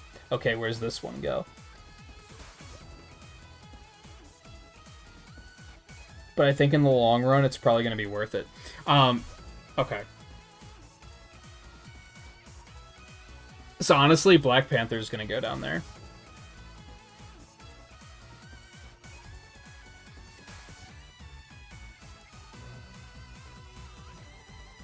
I think I'm going to drop Homecoming down another one.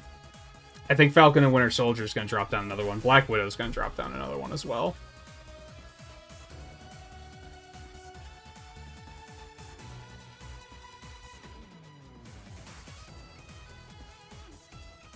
And I think Hulk and Iron Man 2 are going to drop down as well.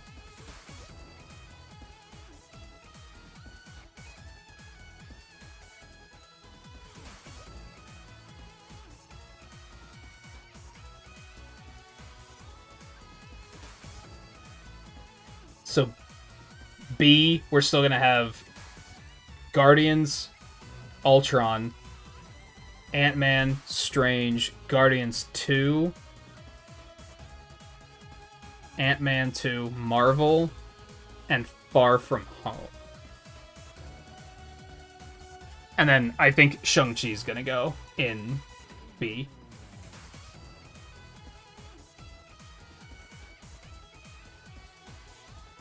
I kind of don't like that because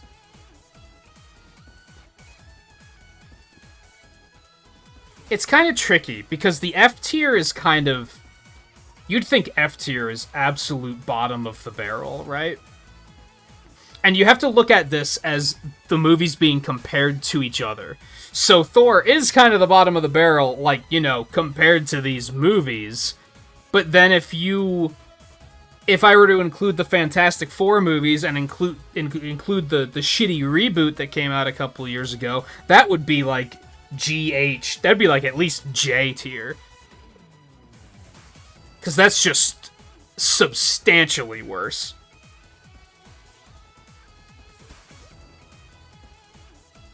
So yeah, you just have to keep in mind these are being rated against each other and not against all movies ever, I guess is the best way to put it. Okay, with that out of the way, Eternals. I've only watched Eternals once.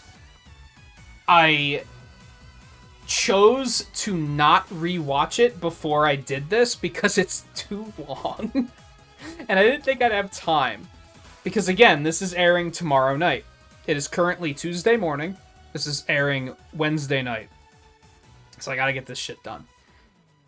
I would have basically had to have watched it tonight or tomorrow and then recorded... Well, by tomorrow, I mean...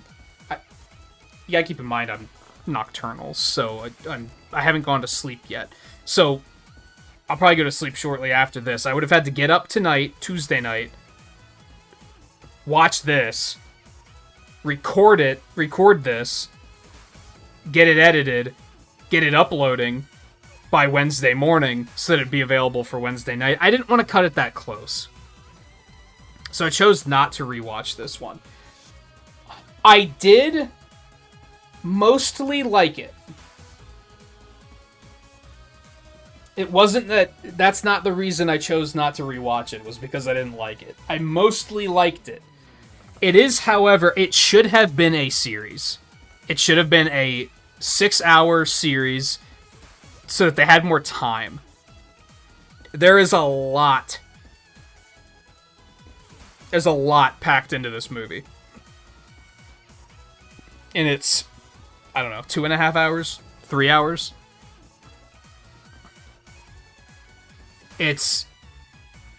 There's just so much. It's an overwhelming and exhausting movie.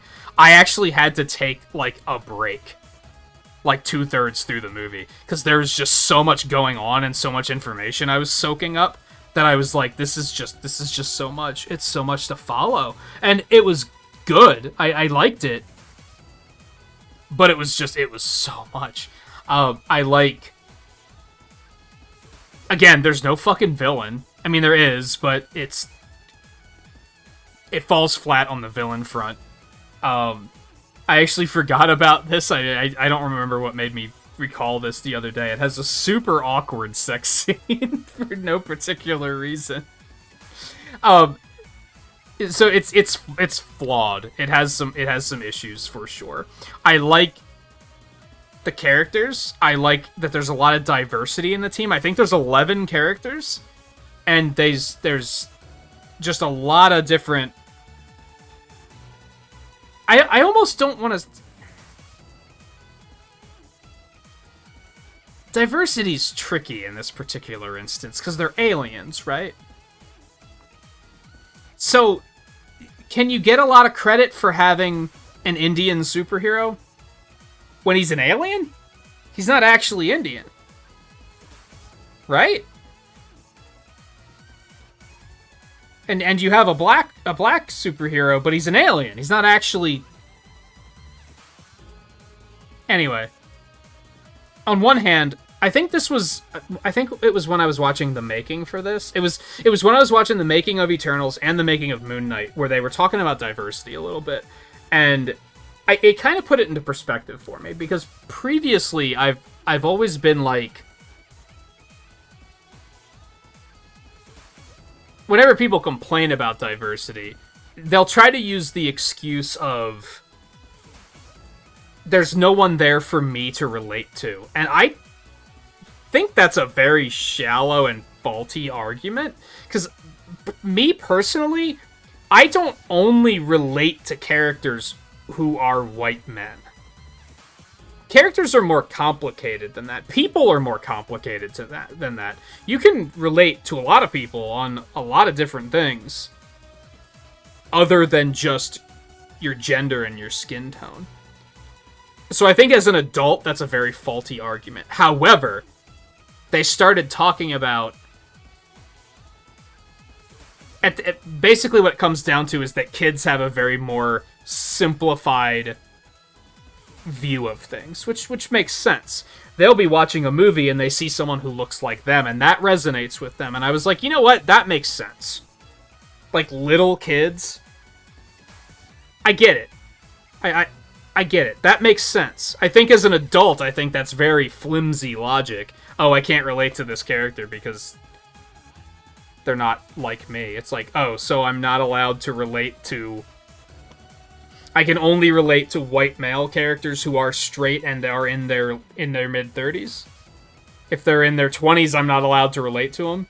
If they're gay, I'm not allowed to relate to them. What if they're an artist? I'm an artist, but I can't relate to them on that. I think it's very flimsy logic for an adult, is what I'm getting at. But from the child perspective, I think that makes sense. I think I get it. So I understand the power of the diversity in a cast like that. Because you can, even though, again, they're aliens, so it's not technically representation, but to a kid it is, because they see a superhero on the screen that they think looks like them, and that could be empowering for them. And I think I agree with that. I think that makes a lot of sense. Again, I think adults, you need to look deeper, because not only of the characters you're trying to relate to, but look deeper at yourself, because you're more complicated than you're giving yourself credit for, too. But anyway, so I think the diversity is cool. The effects are cool. A lot of them have some really cool looking powers. I think I'm gonna give it a C. And honestly, that might change if I watch it again. Again, the antagonist is like the Celestials, I guess. It's a very like faceless antagonist, so there's not like a villain character. So that's kind of that's not something I realized until like right now, but that makes it feel a little lacking. I mean, again, it deals with like some gray moral issues where like inevitably the team of I think it's 11 characters, they become at odds because they disagree on something, which is interesting, because I think that's something that's interesting with the Avengers in general, is that they don't necessarily agree on everything, because life's not that simple. It's not as simple as just being good or bad. Sometimes you have to make complicated decisions, and I think that's part of what's made it all compelling, especially around the age of like Civil War. So there's a lot to like there. My throat's getting really dry. This still is gonna be an hour and 45 probably, despite my best efforts.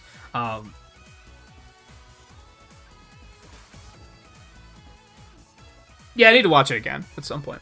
Hold on. Do I want to give it a C? I was going to give it a C earlier. I was already set on giving it a C, but that's when it was against Thor and Loki.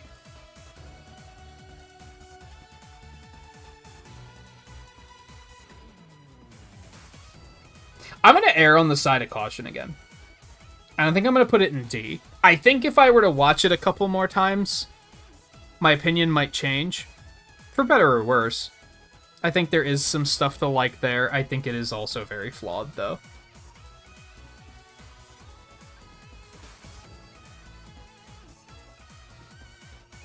Like,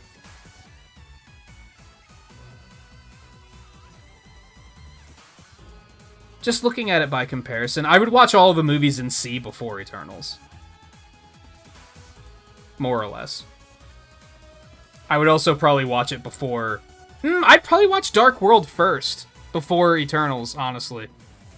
So yeah, I think D is safe. I think D makes sense. Around the same time, we have Hawkeye. I actually really enjoyed Hawkeye. I wasn't sure about it at first, but once we got like halfway in on that, like it had me. I thought Kate was a lot of fun. We get to see Elena again. It's kind of one thing that maybe I'm being suckered in by fan service, to be honest. And okay, so big spoiler territory here for those who haven't watched it. Let me get another drink really quick.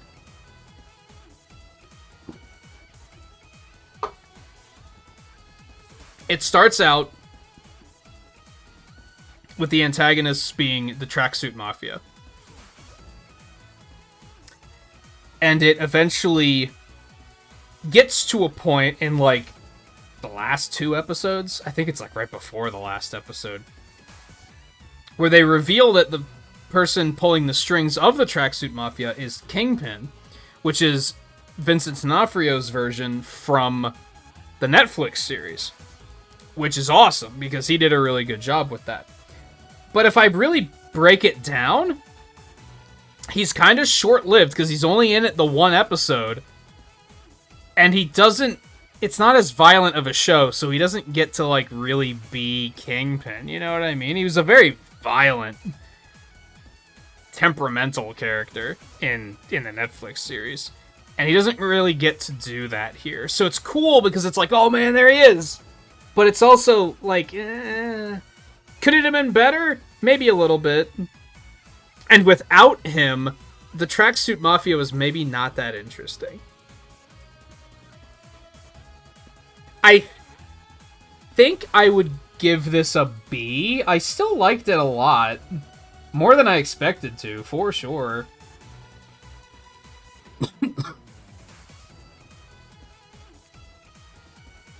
I would watch it again. Let's put it that way. Okay, we have 3 more. And these are easy. I think I know where all of these are going to go. This is Spider-Man No Way Home.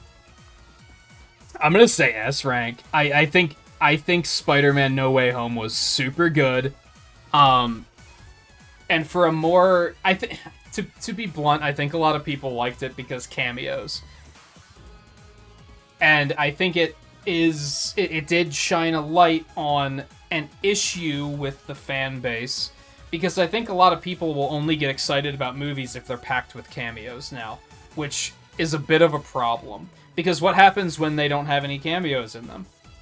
Are they just gonna flop? That's unfortunate. So that is a bit of an issue. I think people are spoiled by cameos. But the cameos they're not cameos in No Way Home, is kind of the thing.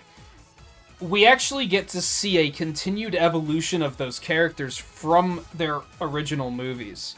We get to see a look at... We get to get a look at how their characters may have continued to develop if those movies had continued to be made. It's handled very well. And it's just overall, like, the action is good. It had good comedy. It had good drama. Again, you get to... The 5 villains...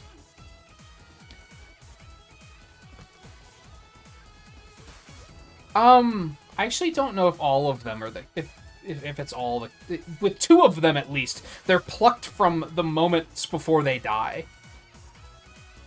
But not all of them died. So I guess the others were just pulled from whatever point in whatever state they were in present day. And the whole thing becomes that the whole reason they come over is because Strange is gonna cast a spell that makes everyone forget who Peter Parker is after Mysterio exposes him at the end of Far From Home.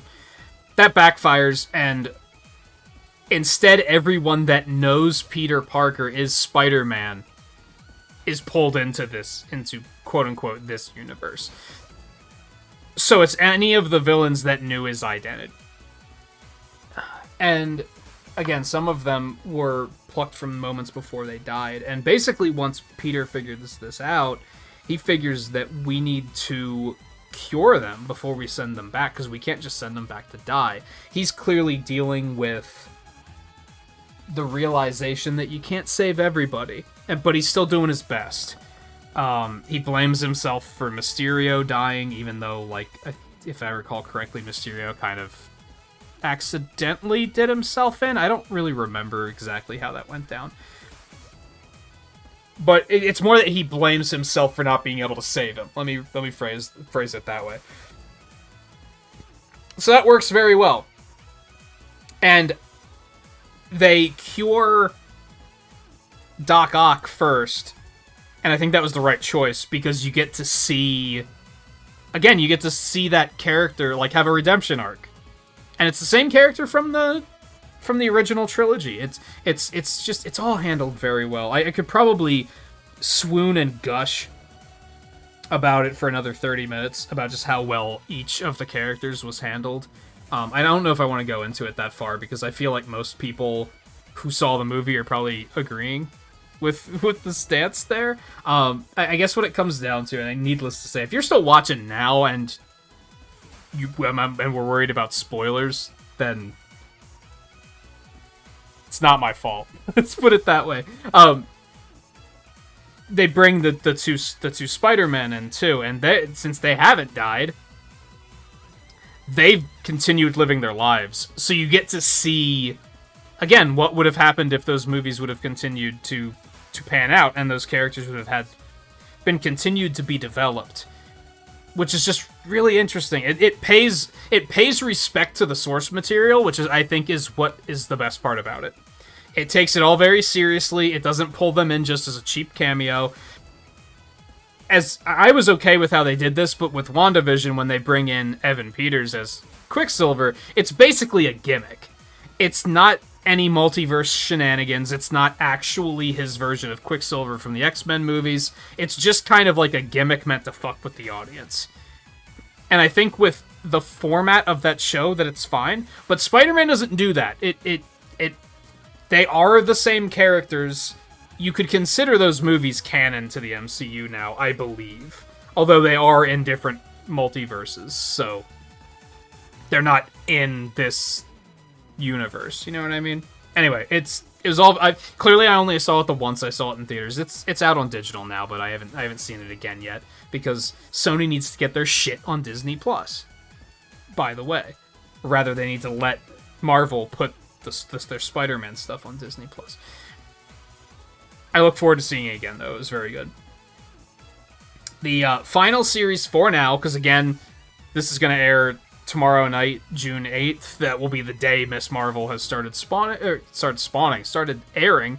So that's not being included yet for obvious reasons. But until then, we still have Moon Knight. Moon Knight was really good. I would probably put it in A. Something that was really nice about it was it is in the MCU, but it's very disconnected from the MCU. If anyone saw trailers for the Eternals, you might remember that they put a real focus on, oh, so where were you guys when the Avenger when Thanos showed up? Hey, you guys remember the Avengers? Who's gonna lead them now? It's very, hey, remember, we're in the MCU. Moon Knight doesn't do that. Moon Knight refers to one bit of continuity, and that is Madripoor, the fictional city that is introduced in Falcon and Winter Soldier. They mention that in passing. I don't remember if they go there, or if they just mention it. That's the only connection to the MCU throughout the entire thing.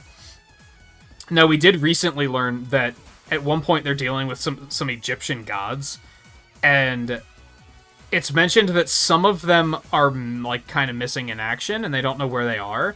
And it was recently talked about. Apparently, the villain for Thor 4, Gore the God Butcher, did kill them. So there is a connection there, but they don't go into it, which I think was for the better. Compared to what I was saying about Spider-Man No Way Home, and Multiverse of Madness has a similar issue, I worry that people are too locked in on those cameos, and it has to connect to the MCU in a greater way. And Moon Knight was an interesting experiment because it doesn't at all. It's very disconnected. And I think, I wouldn't say it's better for it, but I think that was a wise move. All the Egyptian mythology is very interesting. It's an angle you don't really get to see in a lot of movies, I feel like. So that was really cool. I found out when I was watching The Making that I think a lot of the crew were Egyptian. So I think a lot of the set designers were Egyptian, so it was all very authentic because they knew how to recreate this stuff to make it look as authentic as possible. Which is also just, I'm all for it. Oscar Isaac kills it as both Steven and Mark. It's just it was a very interesting concept to have this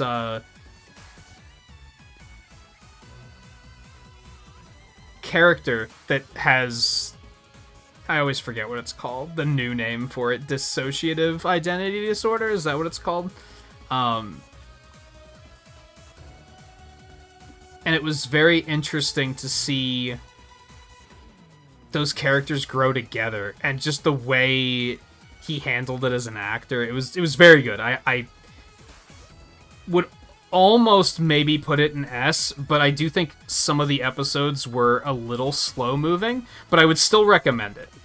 Especially because it's new and a lot of people probably haven't watched it yet, so I guess that's why I'm making a special point of saying I think this isn't... I would recommend this, because it's only been out for maybe about a month? 2 months, maybe, since it started airing? And again, it does have a villain that has that, like, gray moral area, too, where it's kind of like... Their whole thing is... Moon Knight is an avatar for an Egyptian god, and that god is... he punishes those who do wrong things, basically. And the villain isn't an avatar for this other god, but I think he's just trying to, like, resurrect this other god, and her thing is to punish everyone before they can make those bad moves. So you kind of see a point that you ever see Minority Report? It's kind of like that. And it's like you kind of see a point there, but you could also see how that could go horribly wrong. So it has that going for it too. It was very good. I would rewatch it, absolutely. And then finally we have the Multiverse of Madness. I remember vividly that when I recorded this the first time, I gave Multiverse of Madness an S. Because I think I recorded this like the week after I saw it, so it was still very fresh in my mind. I've since had a little bit more time to think about it. I'm still going to give it an A. I liked it a lot. It had a very different feel than a lot of Marvel movies do. It was a lot more intense and even horrific at times. And again, last chance. If you've been very I don't care about spoilers so far, this one's like fresh. You can't even watch this one on Disney Plus just yet. So if you don't want to know anything about this one, I will not hold it against you at all if you want to bail now. Because there is one thing about this movie I really do not like, and there's probably going to be a lot of spoilers as I'm talking about that. So that's the final warning. Are they gone? Can we continue? Okay, so they don't make it terribly clear in the trailers, but in the first like 20 minutes, it becomes clear that Wanda is the villain. She's been possessed by the Darkhold. A lot of people tried to say that they think. I guess what it came down to is people have been talking about the moral gray area. Can you blame Wanda for what she did? And I think a lot of people don't seem to realize... I guess I don't think they did a good enough job of explaining how dangerous the Darkhold is. That's kind of a minor thing, though. That's not my major issue. But she's been driven insane by this fucking thing. The Darkhold is bad news. Anyone who watched Agents of S.H.I.E.L.D. is gonna know that. Or just knows stuff about the comics. I'm sure it's been demonstrated well there, too. But, my issue is she's clearly very powerful. Very, very powerful. And that's fine. I don't have any problems with that. But it eventually culminates in them like coming to this other reality through just chance, sort of. And she meets up with the Illuminati, and this is kind of another problem with Multiverse is that the trailers push the Illuminati really hard because they wanted to go for that. Look, we got cameos, and they're in the movie for like 15 minutes. Wanda effortlessly butchers all of them in surprisingly gory fashion in some cases. And I think it works really well. I don't have an issue with that. I'm still getting to my issue.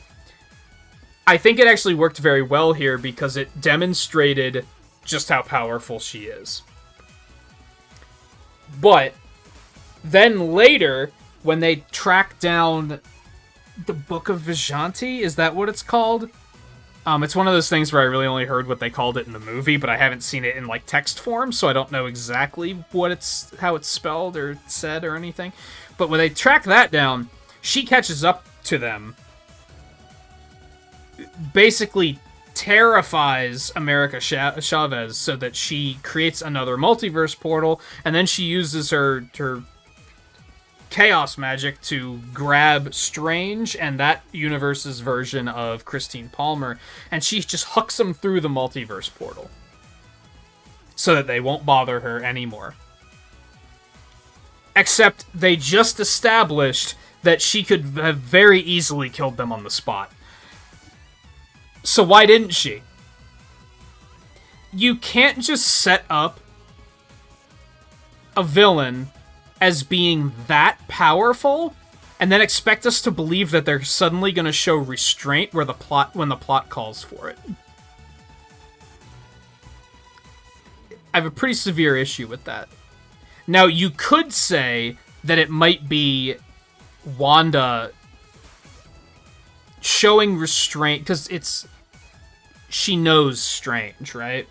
So it might have been her breaking through the Darkhold's possession a little bit so that she could show enough restraint to be like, no, we can't kill him.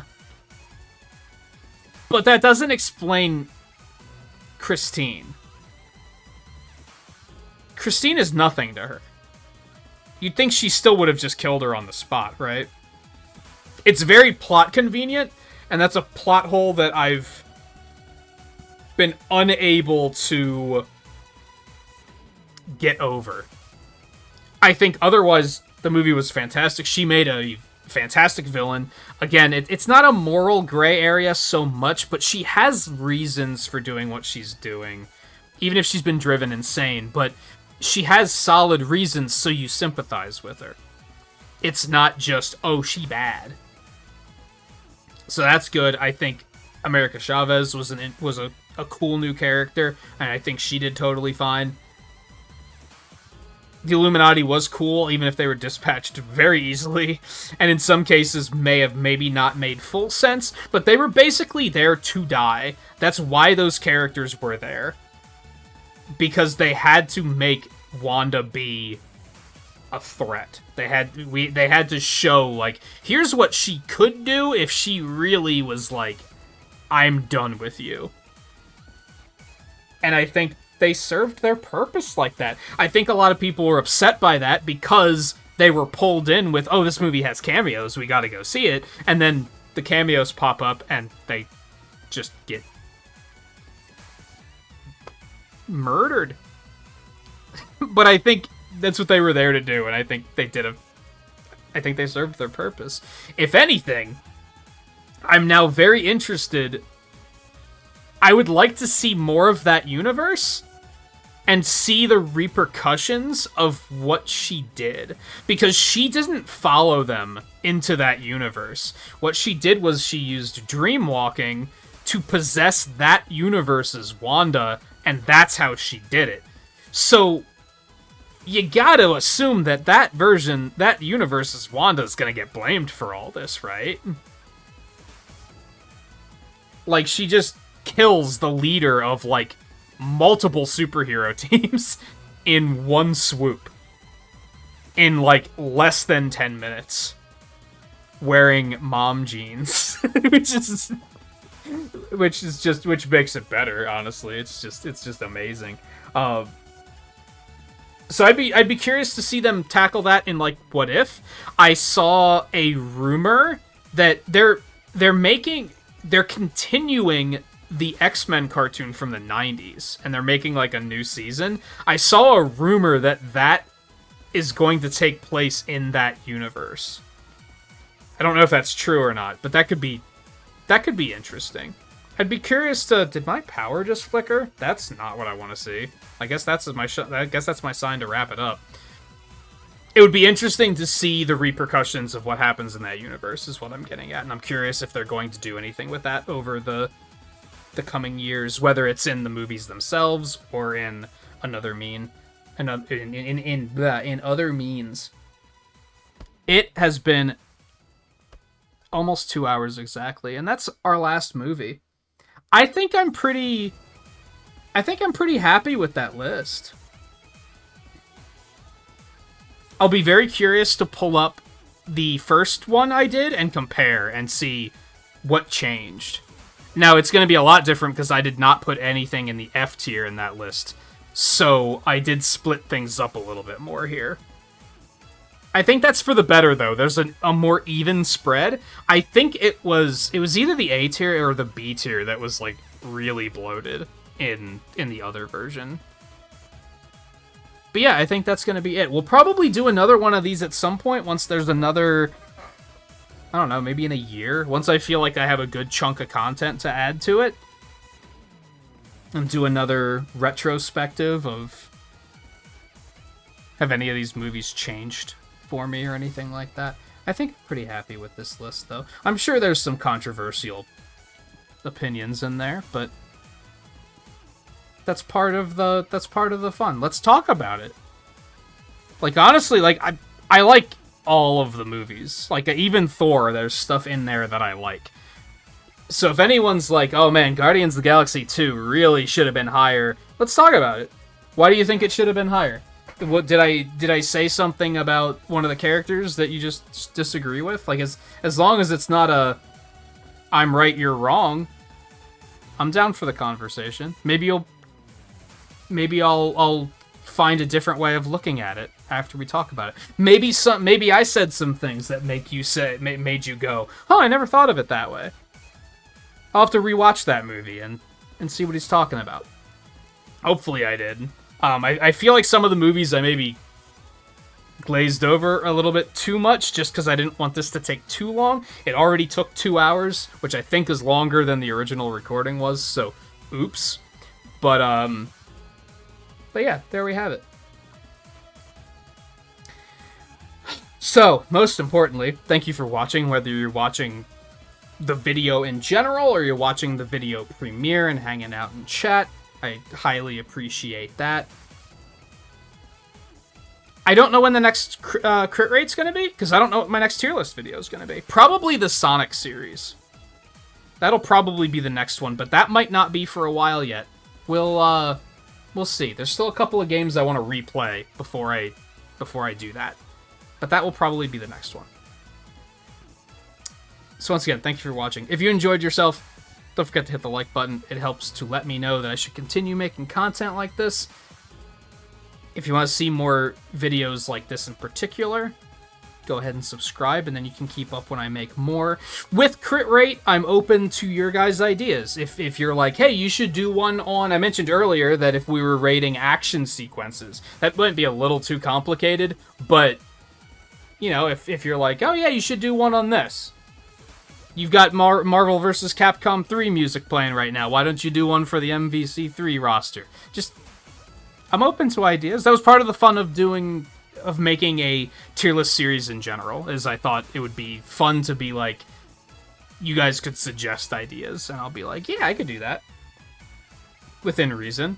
There might be some where I'm like, I don't know about that. But again, I'm open to discuss it. My throat is very dry. I'm gonna go crack open a new soda, and it will be lovely. So again, thank you for watching. I hope that maybe some of the Phase 4 stuff you haven't watched yet, and maybe this encouraged you to watch them. If you're gonna be watching, if you're up to date, you're gonna be watching Miss Marvel tonight. I hope you enjoy it. I don't know if I'm looking forward to it. I don't really know what to expect from this one. I've heard good things so far, though, so I'll stay optimistic.